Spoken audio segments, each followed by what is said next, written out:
Olá, e olha quem está comigo aqui no Bar do Vaz. Não precisa nem apresentação, né? Todos já sabem quem é. É Sebastião Bocalhon, o Tião Bocalhon de tantas eleições. Tudo bem, Bocalhon? Tudo bem, Roberto. É um prazer te receber aqui, rapaz, pra gente falar um pouco de política, das coisas que têm acontecido no nosso Acre. Mas vamos começar com um fato bem curioso.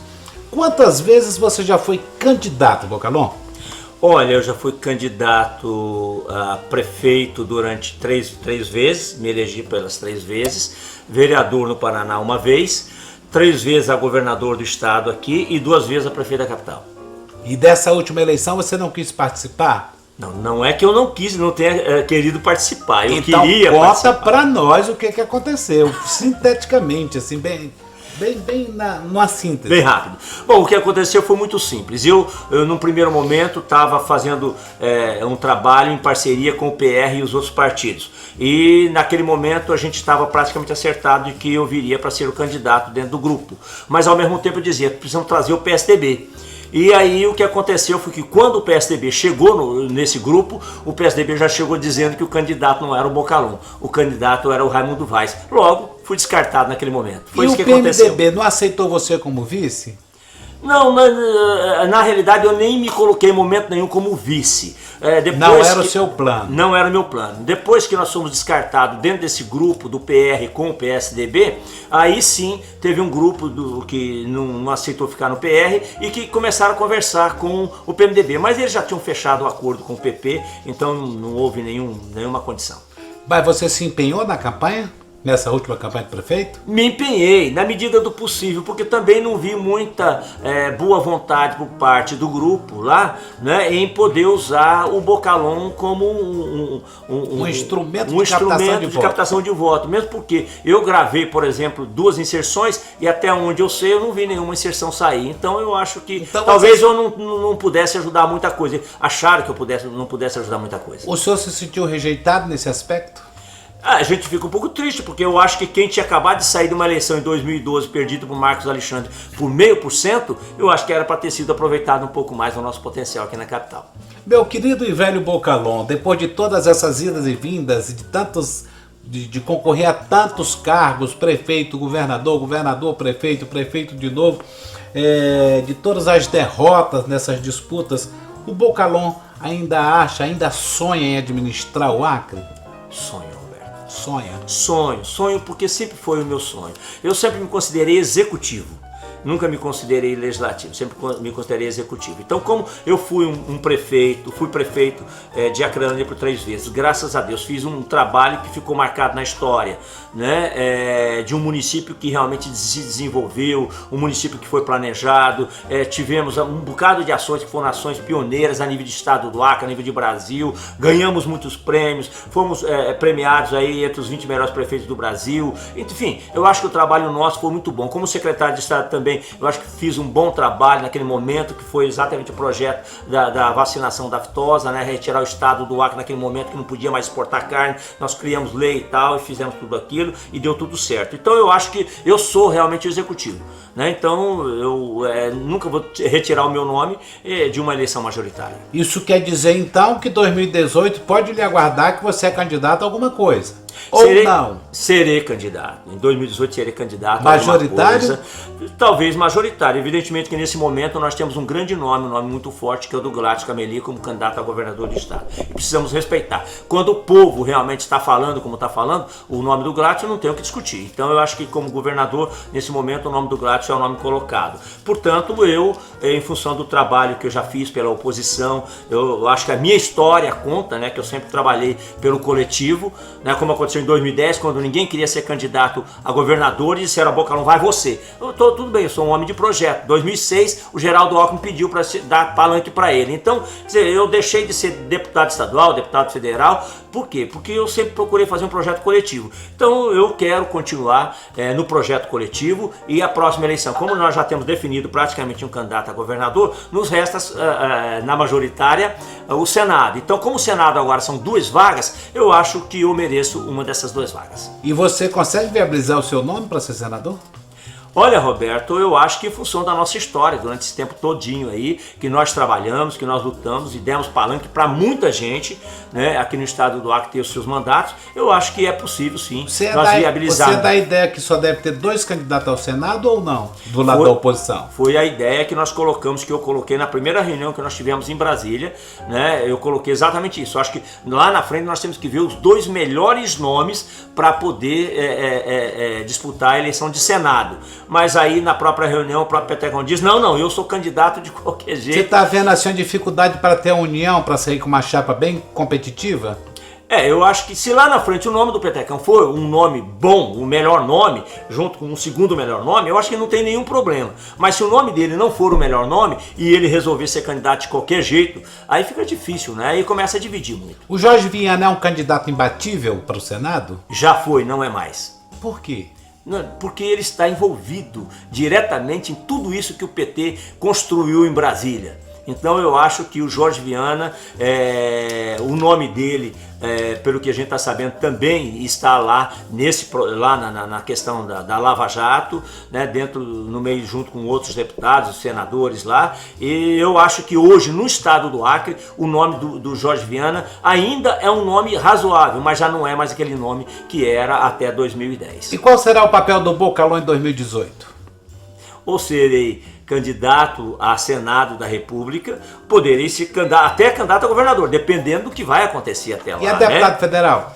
Também, sem nenhum problema. Desde que a gente acorde tudo direitinho e que tenhamos os 2 melhores nomes para o Senado da República, para a gente levar as 2 vagas, não deixar mais nenhuma vaga para a Frente Popular, para mim não tem nenhum problema. Eu sou um homem de projeto. Mas verdadeiramente, olhando aqui para esta câmera que está aqui bem na sua frente aqui, quais são os 2 melhores nomes ao Senado pela oposição, na sua opinião? Não, eu acho que hoje ainda não se destaca ainda grandes nomes. Eu acho que todos os nomes colocados aí têm chances. Eu acho que o nome do Márcio, o nome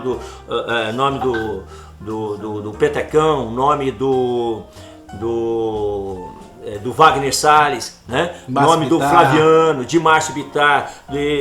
Então eu acho que são todos nomes. O meu nome, eu acho que são nomes que ainda lá na frente quem vai dizer é o povo. Eu tenho dito o seguinte, eu vou respeitar aquilo que o povo quiser. Aí vamos passar agora para uma coisa que você gosta muito de falar. Me faz uma avaliação das administrações do PT no Acre. Olha, a avaliação que eu faço são as piores possíveis. Um estado que eles pegaram, que diziam que era um estado só da roubalheira e tal, que era um estado que tinha um potencial muito grande florestal, não conseguiram explorar a economia florestal, diziam que a matriz econômica do estado seria na base da floresta, não aconteceu nada. Hoje simplesmente copiam aquilo que a vida inteira disse, que a nossa economia tem que ser embasada na economia industrial, agrícola e pecuária. E agora com essa questão da industrialização, tem aí a fábrica de ração de peixe, tem o pesqueiro da Amazônia. Você acredita nesse projeto? Uai, se o peixe da Amazônia não está conseguindo pagar os seus fornecedores, eu acho que já nasceu morto. O projeto dos frangos lá, dos suínos lá, o que a gente sabe é que estão desviando muito milho, que sumiu-se o milho, o deputado é lá da região e ele sabe disso. Então eu acho que infelizmente o nosso Acre andou muito para trás, fizeram uma quantidade enorme de financiamentos para fazer infraestrutura no nosso estado do Acre, uma infraestrutura que já está se acabando e a dívida está ficando aí por mais 20 anos. Então eu acho que não foi uma boa gestão em momento nenhum, inclusive do último governo que está aí, que é um médico e que a saúde está na UTI. O deputado que ele se refere é o deputado Antônio Pedro, que está o acompanhando nesta gravação aqui conosco. Exatamente.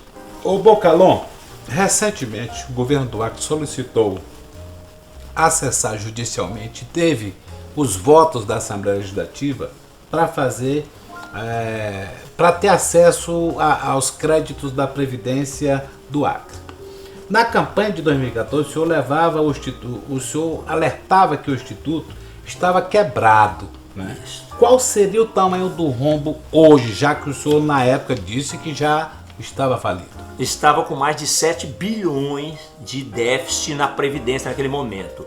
O último levantamento que eu vi já passava de 8 bilhões e 400 milhões de reais. Quer dizer, um déficit que aconteceu em função do governo do Orley Camilli naquele momento, né, que ressacou o fundo previdenciário que nós tínhamos, e depois o Jorge Viana, que passou mais 6 anos no governo do estado, que não depositou o dinheiro do fundo previdenciário, preferiu ficar pagando os aposentados, porque naquele momento era muito fácil fazer isso aí. Então tudo isso gerou esse déficit monstruoso que tem aí e quebraram a nossa Previdência, que com certeza não tem dinheiro mais para pagar os nossos aposentados. O senhor também faz duras críticas à questão das BRs. Com certeza. Por que o senhor reclama tanto? Eu reclamo porque tá aí para quem quiser ver. Eu acompanho a construção dessa BR-364 desde quando se começou. Em 2003, o Jorge Viana, governador na época, levou a nós prefeitos para Cruzeiro do Sul e passamos lá na Construmil.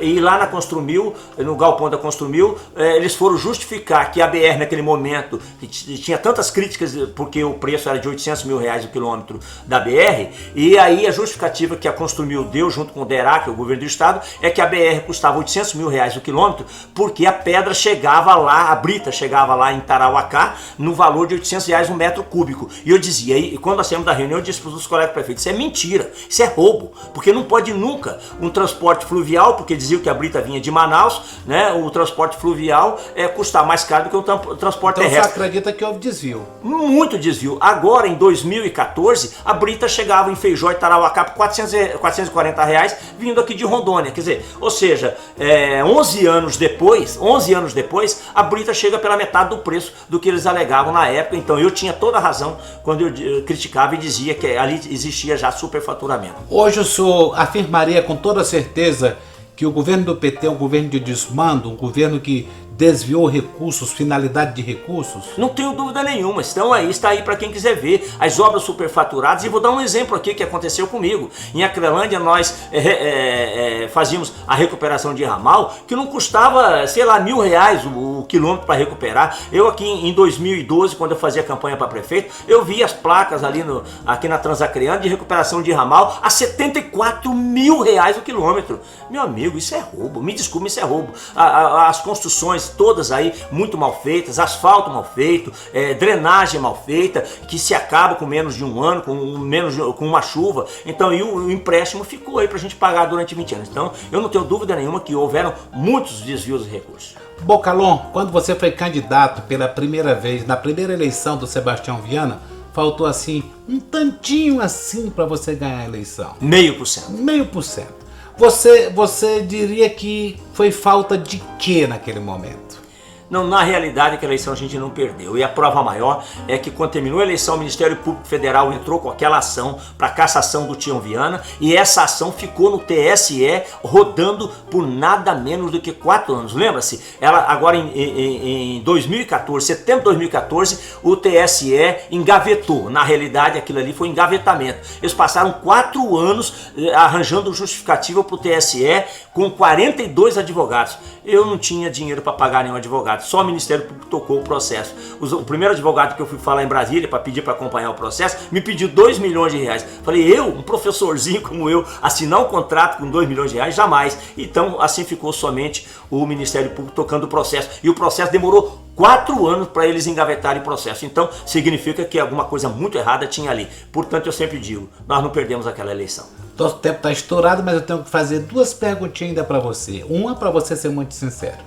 Se nessa última eleição para prefeito fosse Eliane Sinhazic, Marcos Vinícius, Marcos Alexandre, Carlos Gomes, Raimundo Vaz e Tião Bocalon, você acha que teria segundo turno? Sem dúvida nenhuma, nós teríamos o segundo turno, não tenho dúvida. Você acha nenhuma. Que você iria para o segundo turno? Também não tenho dúvida que nós estaríamos no segundo turno. Porque você a eleição acha que de 2012 ganharia do Marcos? Com certeza ganharíamos do Márcio. Porque em 2012 ele não ganhou a eleição, ele nos tomou a eleição com uma mentira muito grande que ele pregou na televisão de última hora, dizendo que eu tinha batido num sujeito doente. Você é muito magoado com isso, não é? Sou muito magoado com isso, porque eu tenho certeza que eu não perdi aquela eleição, e depois eu entrei na justiça, ganhei na justiça, aquilo tudo ali, e ficou provado então que era uma grande mentira. E você sabe que as pessoas de bem olhavam para mim sempre como uma pessoa humilde, uma pessoa sincera, honesta e séria, e jamais violenta. E eles criaram uma imagem minha de violento de última hora. Vamos vender o teu peixe. Você agora está com a cartilhinha aqui, carta aos novos prefeitos e vereadores do Acre.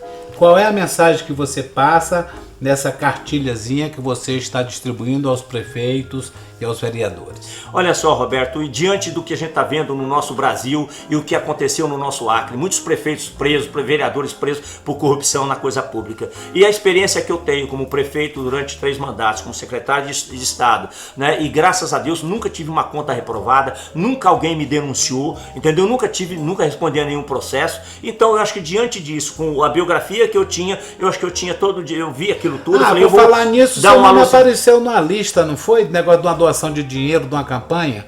Você lembra disso?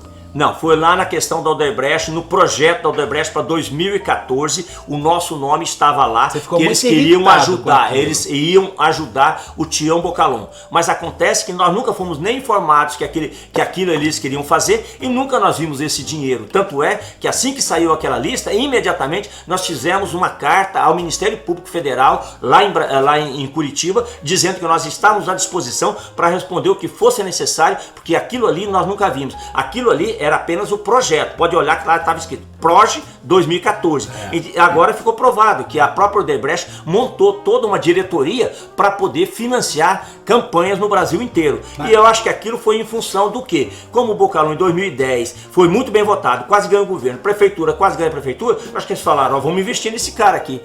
Só pode ter sido isso. Só que nunca nós fomos informados que existia aquele dinheiro. Agora imagina, a eleição que eu tive em 2014, a forma com que eu trabalhei, se tivesse 400 mil reais na minha campanha, meu Deus do céu, ninguém teria votado 45 achando que tivesse votado no Bocalon. Meu amigo, mas conclua o seu ponto de vista com a revista para a gente encerrar. Tá bem, então Roberto, essa revista, como eu estava falando, diante do que está acontecendo nesse país, eu acho que, e aquilo que aconteceu comigo como prefeito, como gestor público, e que graças a Deus tem um nome limpo, então eu falei, eu vou dar um conselho dos nossos prefeitos, olha só, façam assim, ou seja, primeiro de tudo, reduza a máquina, não deixe a máquina cheia, não, diminua o número de secretarias, né, traga as pessoas de responsabilidade que tenham compromisso com a verdade, com a transparência para te ajudar na gestão pública, tente ser o melhor prefeito que já passou pelo teu município, o melhor vereador. Vereador não é assistente social que tenha que ficar dando remédio para um, carregando doente para baixo para cima. Vereador tem que cobrar do prefeito essas ações, porque essas ações são do executivo. Então nós demos